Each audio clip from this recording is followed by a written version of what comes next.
ബംഗാളിൽ വനിതാ ഡോക്ടറെ ബലാത്സംഗം ചെയ്ത് കൊന്ന സംഭവം നടന്ന് ഒരാഴ്ചയാകുമ്പോഴും രാജ്യവ്യാപകമായി പ്രതിഷേധം ആളിക്കത്തുകയാണ്.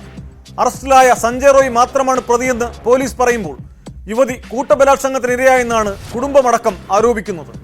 കൊലപാതകത്തിൽ ഒന്നിലേറെ പ്രതികളുണ്ടാകുമെന്ന സംശയം മാതാപിതാക്കൾ ഹൈക്കോടതിയെ അറിയിച്ചു. അതിനിടെ കൊൽക്കത്തയിലെ ആർജിക്കർ ആശുപത്രി കെട്ടിടം ഒരു സംഘം ആളുകൾ അടിച്ചു തകർത്തു. സംഭവത്തിൽ 9 പേരെ പോലീസ് കസ്റ്റഡിയിലെടുത്തിട്ടുണ്ട്. ഡോക്ടർ കൊല്ലപ്പെട്ട കേസിൽ ആശുപത്രിയിലെ 5 ഡോക്ടർമാരെ CBI അന്വേഷണ സംഘം ചോദ്യം ചെയ്യാൻ വിളിപ്പിച്ചു.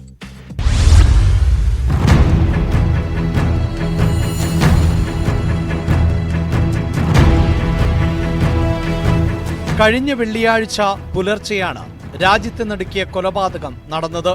കൊൽക്കത്ത ആർജിക്കർ മെഡിക്കൽ കോളേജിലെ നെഞ്ചുരോഗ വിഭാഗത്തിൽ PG വിദ്യാർത്ഥിനിയായ വനിതാ ഡോക്ടറെയാണ് ബലാത്സംഗം ചെയ്ത് ക്രൂരമായി കൊലപ്പെടുത്തിയത്.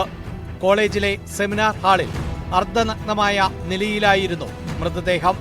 ദേഹമാസകലം മുറിവേറ്റിട്ടുണ്ടായിരുന്നു.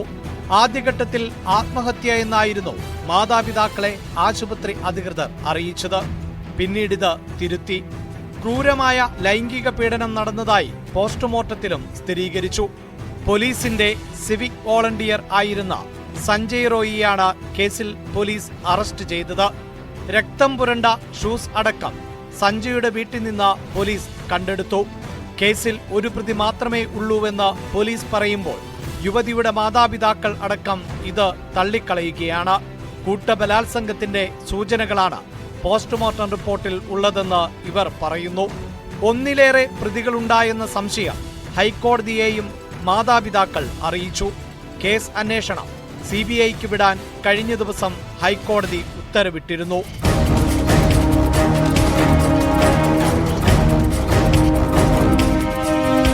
കൊലപാതകത്തിൽ പ്രതിഷേധം ശക്തമായിരിക്കെയാണ് ഒരു സംഘം ആളുകൾ ആർജിക്കർ മെഡിക്കൽ കോളേജിൽ ആക്രമണം നടത്തിയത്.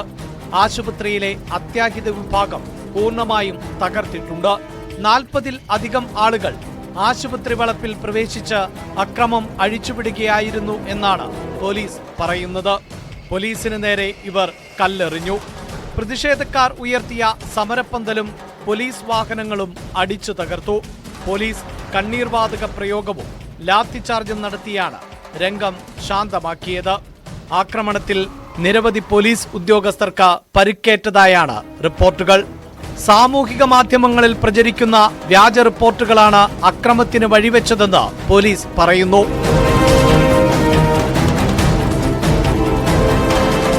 ന്യൂസ് 18 ബംഗാൾ.